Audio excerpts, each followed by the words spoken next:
Yes, yes, yes, yes, yes. Once again, grown-ups in between children and babies. Right about now, it's your boy. Oh my God, Graham, 1/3 of the Public Enemies podcast, and I am here with Xavier Stiles, writer. What is up? What's up? What's up? How are you, my brother? Man, I'm feeling really grateful right now. I mean, the short film right now is on streaming on Disney Plus, Black Belts. It's been wow, like 3 years in the making, it feels like, from the start of like idea to production into finally seeing it on screen. So it's definitely feeling great. That's dope. That's dope. Yeah, I checked out your IMDb and I was like, okay, he's done some work on Hemlock Grove, you know what I'm saying? The Wonderland series, the Kids' Choice Awards and all that. You know what I'm saying? I'm like, okay, get your Nickelodeon slime swag on. I see you, dog. I see you, dog. Really out here moving and shaking, you know what I'm saying? But yeah, today we are actually here to talk about Black Belts. It's a short film on Disney Plus. They've got a Launchpad short film series collection that they've got on there, and this is one of the projects that was included. And as you said, 3 years in the making. How does it feel?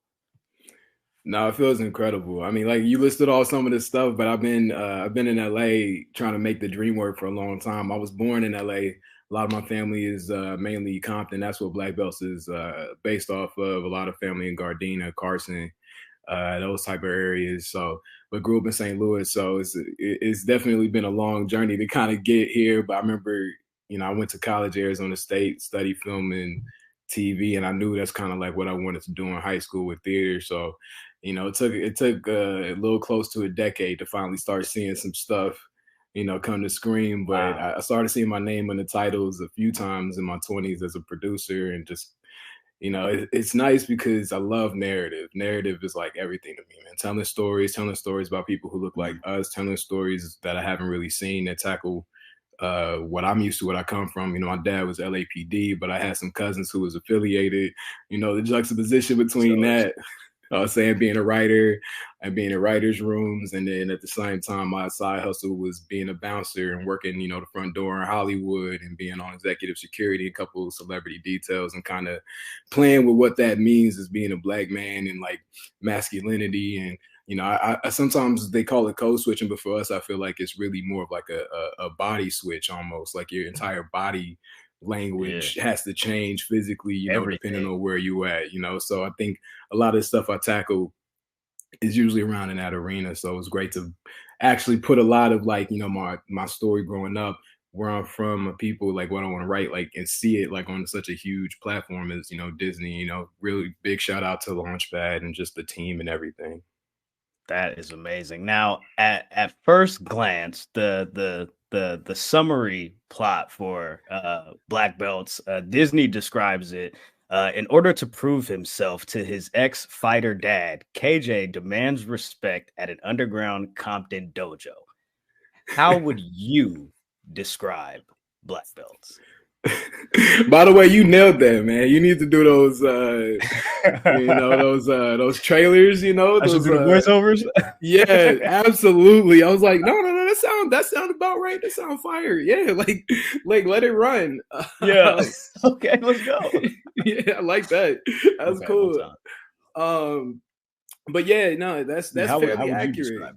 Yeah, I would describe it like that. It's really a coming of age story about a son who was spending time with his father, and his parents aren't together, and he's kind of been shipped out there because he's getting into a little bit of stuff that maybe moms isn't necessarily able to communicate with him, just about just bullies and how to fight and protect yourself. And I come from, single mom like household. So I know that, they can definitely throw hands up like that. But like, I think for me, it was about like, what is it like if I, just talking to dads, it's like idealism of what I would have preferred, talking to my own father. And now I'm a young dad as well. Just what that, back and forth is like. And KJ doesn't know how to necessarily, he's getting a little too wild for mom. So he goes out to Compton and stay with his dad, and finds out that dad was ex-fighter cutting up and wants him to train him. And he just can't get his dad to train him. So he just keeps acting up until we eventually, he gets into some shenanigans. Yeah, he definitely does get into some shenanigans. And I kind of gathered that, mom and pop weren't together. it kind of like, to me, it was like I'm like, okay, is this a like a go spend summer with your dad type of thing? You know what I mean? Like, Yo, not we all know necessarily. that, right? Like, Yeah. So I'm already knowing. Like, I come from a a single parent household as well. You know what I mean? Like those every other weekends or supervised visits. You know what I'm saying, with dad, and so I know how that can be. You know what I mean? Especially when you're young and growing up and kind of like just dealing with the everyday, struggle and challenges of like being a teenager. You know what I mean? Like you might not you might not necessarily be able to communicate that all the way, but like you just know, like you feeling something. You know what I mean? So I kind of gathered like, okay, this is a go, maybe dad can straighten you out, or maybe dad can talk to you. I want to ask you about because we got that out of the way about moms and pops not being together. That was actually in my notes, something that I really wanted to ask you about. I'm like, that's it, you know what I mean? But whatever, we good. Yeah. So dad, Maurice, is a former fighter. So I'm assuming the Mr. Williams in the hardware store, as he called him, Grandmaster, was the one that possibly trained him up. Talk to me about Compton Strong Style and that influence, and I guess that pro wrestling element that kind of influenced that fighting style and where that comes from. No, of course, man, of course, and it's twofold. So a lot of the origin of black belts, like I know specifically for me, is that going into my own family history. Like my uncles and my dad were, kung fu fighting and had racked up championships and trophies down in Compton and like Long Beach for years. That's a huge thing. I know. I feel like we all know this, but like black dudes love anime, man, and right. let's talk about it. Like there's a lot of us out here who love anime. It's in the culture. You know how many Goku references are mentioned in hip hop or rap. And the generation before us isn't that different, man. Wu-Tang Clan. We're talking about the love of the intersectionality of like, Asian culture and, how that kind of affected, especially dudes on the West Coast. And just, I know for me, for my family, it's very intrinsic in who we are as martial arts. And, my dad and my uncle were fighting in front of Jim Kelly and Chuck Norris when they were having tournaments in LA. And it's like that history as far as like classic black, Jim Kelly, I mean, for the audience probably knows, but yeah, the dude with the afro and, Enter the Dragon was a very famous, Hollywood black martial arts legend. And he spent a lot of time in LA and even opened up his own space. And I think it was those stories that really inspired me to kind of get into black belts, because it felt so familiar, like I said, with the anime, it's a little bit different, but like, I grew up a big martial arts fan as well. Bruce Lee, fan of Ip Man all the way to, okay. A lot of classics went into researching, but another half of me is the wrestling. I love wrestling, and wrestling to me has always been a combat sport. It's like from the dudes from Barnett's to RP to Inoki passed away. What was like a few months ago, just a year ago, yeah. So Inoki, the originator of strong style in a way. I back to the Asian culture. Huge New Japan fan. Love New Japan. I was one of those marks during that phase of Bullet Club and Prince Balor and the Nakamura, Tamatanga, and all of that. Yes, absolutely. And I think that had a big effect. But just the idea of taking your own, taking something that was original and then adding your own little sauce on it, I think was a big part of it. And I just always love that. So when we're thinking about moves and coming up with what that technique would be for the film, it was like, what's like something else, just like Compton Strong Style. And it was just like, yeah, like that's it. Like that's the move. That's where we're going. And it just had that feel to it that I think reminded me of just like old martial arts, where there was like a technique that was just like, the standing crane, whatever, and mixing that with the the pro wrestling of it all too, and just a certain little Inoki in there. There's definitely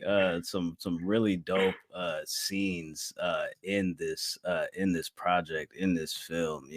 I know the part where he goes to the store and he kind of gets into it with Trey, is like the antagonist in a sense of the film, and Trey's like kind of testing him a little bit. He's like, oh, okay, okay, so the deadly arts. I didn't know your dad was the Hood Dark Knight. He putting sauce funny.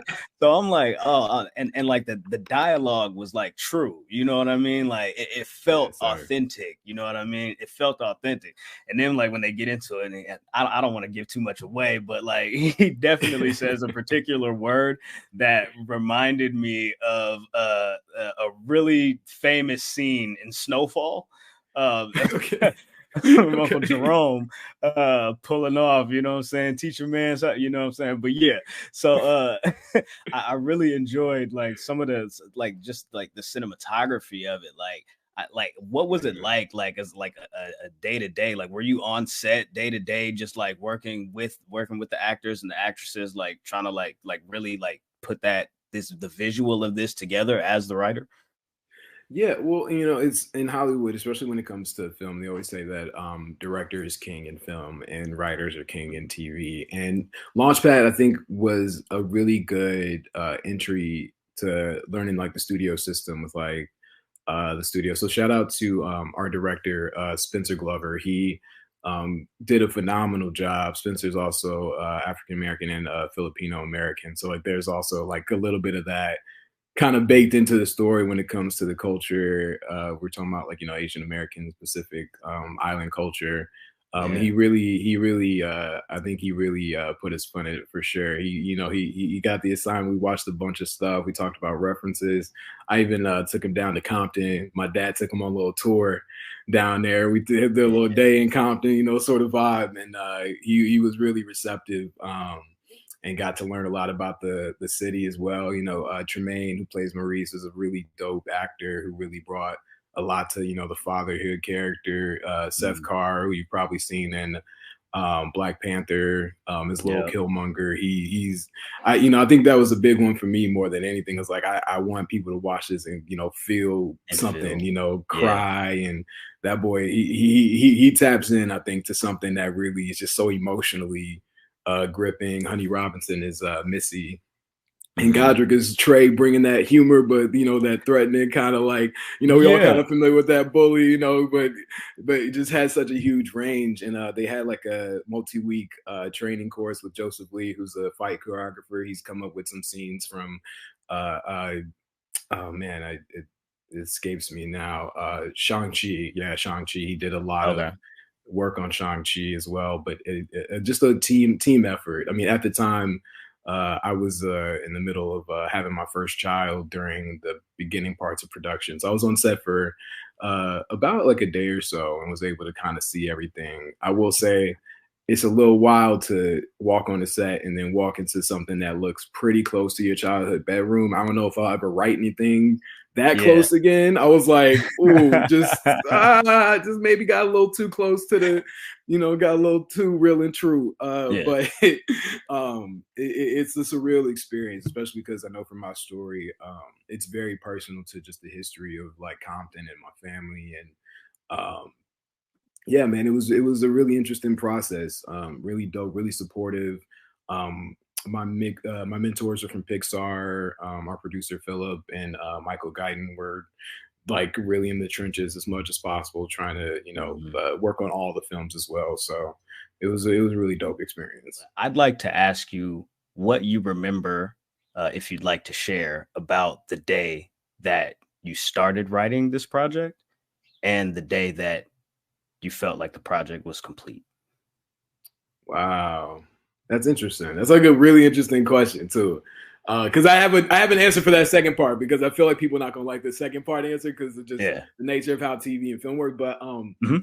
for the first one, like I had already been kind of circling around it, like and just I think like I was saying before, just having family and being like big old Dragon Ball Z Naruto nerds, my little Uh-huh. brother, and talking about like, oh, like I kind of want to see like martial arts and like black people, like why are we, you know, I got love Boondocks, you know, shout out to Aaron Magruder adding that like anime element to Amazing. the Boondocks, like that was, you know, one of my, you know, favorite shows. So I think I was circling around doing something. I just when I write, I know that I'm supposed to be writing something because like I'm just like obsessed. I'm researching it. I'm watching Mhm. Okay. film of it. I'm watching, you know, YouTube clips. I'm reading journal, and for this one, it was just something that kept like nagging at me. And it wasn't until talking with my little brother, I was like, wait a minute, what? And he was like, oh, you don't know that like dad or our Uncle Donnie like fought in front of like Jim Kelly or whatever. And then then I'm on the phone with my dad. My dad like, well, that's not quite how I remember it. And then he goes to tell the story about fighting against Jim Kelly's student. And I was like, whoa, what is this is amazing. So I think it was that time I was like, oh, I need to write this. And you really unlock luckily something in that. Yeah, really let something go on me where I was like, it was something where I was passionate, and then it just that personal tie just I think kind of nudged me in that direction and brought the story to Launchpad, and they dug it. Our mentor selected us, and then they started the development process from there. That is then great. And then what do you remember about? Yeah, what do you remember about the day that it's never done?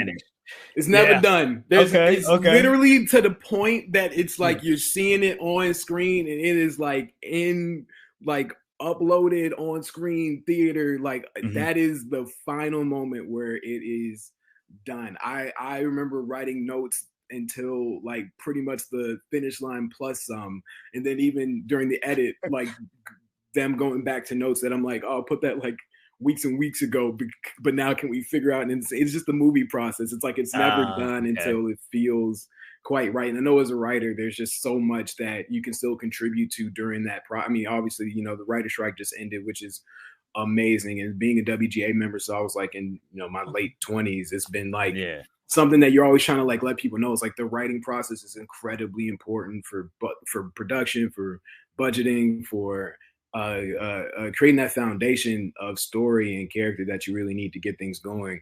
And you hope you do a well enough job creating that foundation, because once it's out of your hands, it is out of your hands. I feel you on that. Gotta let it go. That perfectionist aspect of it, like, I'm saying, like, okay, just really nitpicking at like little moments, like, okay, well, how can we improve this? How can I improve that? What can I have done better? Or how can they say this or da. I feel you. I completely understand. Like being a podcaster and creating content, like 100%. I feel the same way about some of the stuff that we put out. I'll just be like, man, if I could have that little moment back on this episode, or if I would have clipped this, this way, and this promotional clip or whatever, you know what I mean? But you mentioned the strike. I want to ask, did the strike and that whole situation like delay or affect the release of this project at all? Like the whole Launchpad thing that they were doing, like, was this maybe slated for like earlier in the year and this kind of like got pushed back maybe a month or so? What was that like? Did that? Well, it's interesting you say that. I mean, I think a lot of things changed during the strike, and I think one where Disney just like wanted to really make sure that they weren't, doing anything that kind of like encroached upon the strike. For us, we were doing a lot of festivals and submissions, but we adjusted that when the strike happened. Because a lot of the short film process, as well as like getting it out there for distribution and getting it out there so people can see it, and to get into Oscar qualifying short films. So I think that kind of adjusted those more limited like festival releases. But as far as it coming out, I mean, to me, it was like perfect timing. I mean, it's like literally days after the strike was tentatively signed. It was just like fantastic. I mean, I couldn't have timed it better. Like, I don't know how it works internally, but it worked out great. We had done like interviews and all of that stuff already beforehand. So it was kind of nice to know that it was coming out right around the time where it's like, great, like people can see something that I worked on. Fantastic. It's out. Like the homies can check it out. The families in the group chat talking about like, oh, what's up, cuz? Like you are, it was really nice to come out of that, especially, for I think it was 148 days of just, hitting the pavement and then, making things work, and writers, trying to survive, during a very confusing and, can seem pretty like daunting time.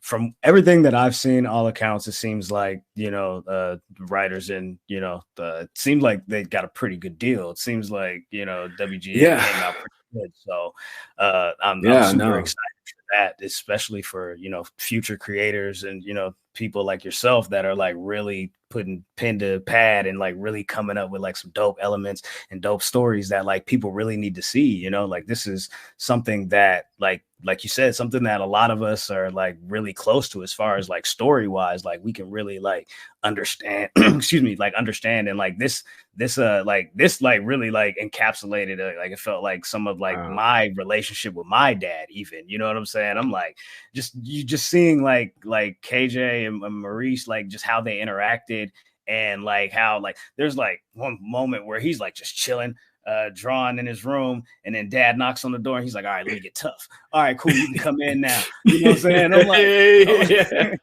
so, but like there's just like really special scenes in this project. Like even like when they like actually like finally get that moment where he's like, all right, you want to train? Let's train, you know? And it's like just man, like you almost got me. It almost got me. No, look, that's the point, man. Look, that was the point. Look, I want all the black boys, all the young black men, all the dads out there to watch it and see themselves, to be able to like be like a lot of that sensitivity and that empathy to come through. Like that part to me meant more than everything. We were writing it. I was like, you know, look cool. It can have these moments, but the moment of a father and a son being able to like realize like, hey, there's been a lot of stuff going on around us. We're not in control of it. It is hard. It is difficult, but being able to drop some of the, you know, the bravado, drop some of that, you know, hypermasculinity, which we didn't get, you know, we didn't get taught. There wasn't like there wasn't a tool that we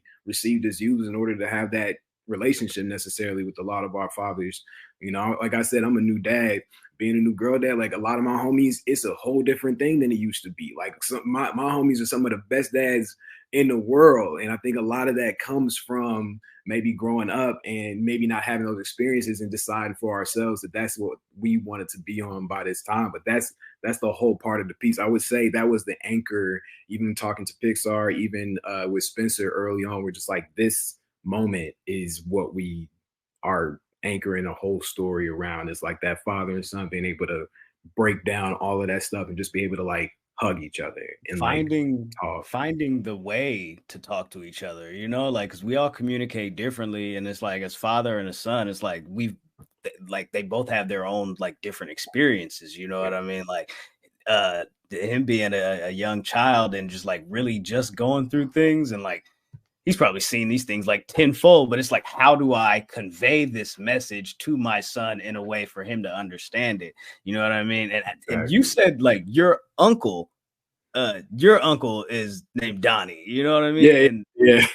So still throwing in that extra sauce of those family elements, like making it personal to you, that makes it even more personal to me as a viewer, you know what I mean? And like as a viewer, I'm like surprised and shocked how you guys were able to pack so much into 20 minutes. Like this is a 20-minute short film. Everybody that's watching this, y'all should go check that out. You feel me? Disney Plus, you already got your subscription, you pay for it, it's on your phone. Just go ahead, tap into that, watch Black Belts. It's 20 minutes and it's just so much emotion and story packed into this little tiny like time frame. And it's kudos to you guys for being able to do that, because like again, as a viewer, I've watched it about 4 times now, and I'm just like, bro, like this is a great project. I really enjoyed it. I checked out some of the other ones too, you know what I mean? But like whatever they're doing over there with Launchpad and just giving these opportunities,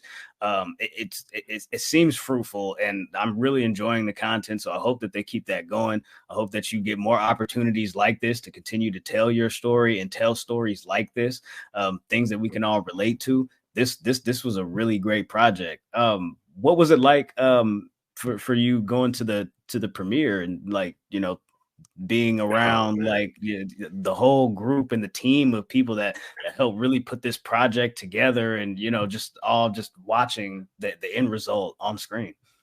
Man, special. I mean, genuinely special. You know, and like, you know, like once again, just shout out to Launchpad and all the filmmakers and the people who put it on, and Rise as well. I think that they went above and beyond to help young filmmakers who were, you know, coming from really diverse backgrounds get a little taste, you know, get a feel for what that will eventually feel like to us, you know, in the future going forth. I mean, I'm one of the biggest memories for me during the process. There's been a bunch of them. I mean, there's been a lot of dream come true moments, but we did a premiere starting out with everybody from Launchpad for the premiere of Turning Red, the Pixar film down at El Capitan in Hollywood, which was not too far off from where I was. I was a Hollywood bouncer.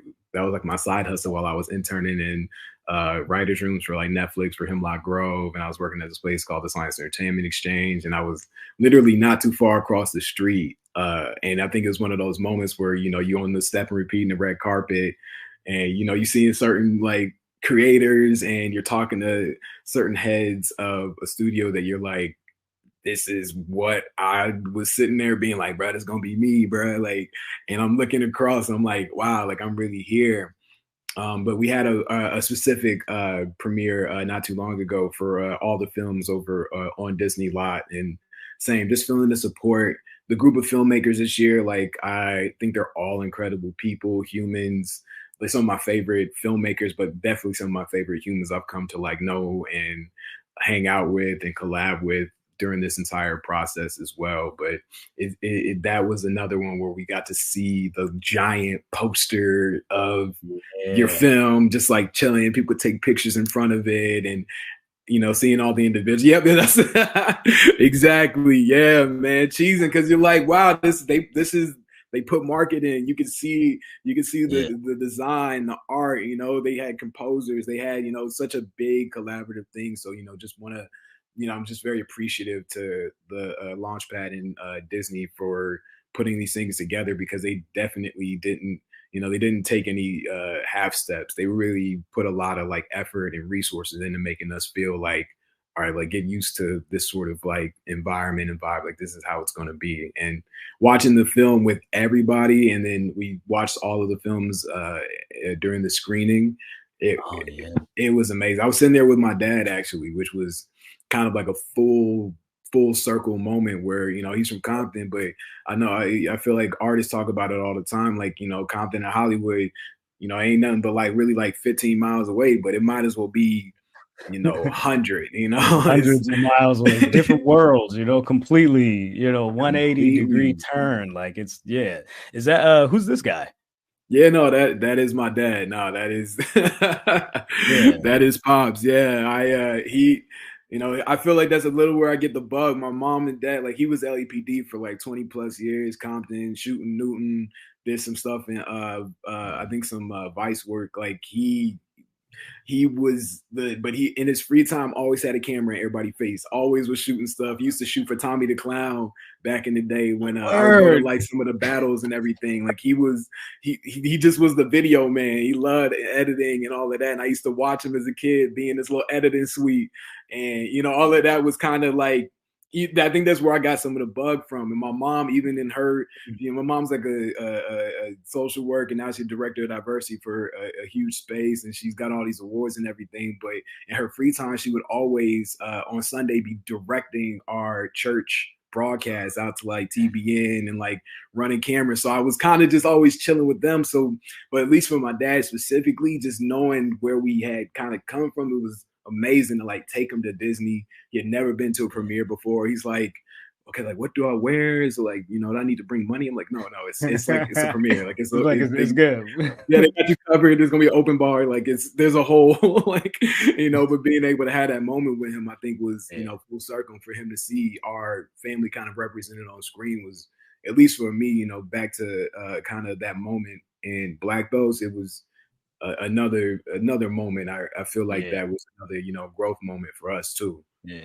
Is that just being able to be like that, like all you got to do is just show up and enjoy yourself. That's Know it, what you I'm know? saying? That's it. That's a Know? good feeling to have, you know what I mean? To be able to give back to your parents in such a way, Man. you know what I mean? So kudos to you once again. Like I can't say enough about it. Like I really enjoyed watching this. I've shared it with a bunch of my friends and told Appreciate them it, to man. check it out, brother. Like Appreciate it. my man, like let me tell you, this is a great project, and I'm excited to see more from you. I'm excited to see more coming down the pipeline and what you got in the works. But hey, Black Belts on Disney Plus. Salute to Launchpad and all the short film collection and all the series that they have on there. Amazing projects. Black Belts is definitely what you need to check out. Like I said, it's in your phone already. Make Yes, sure you just sir. go ahead, hit that play button. You feel me? Anything you'd like to say before we get up out of here? I would like to say I really appreciate you for just taking out the time to chat with me about this project. This was really dope.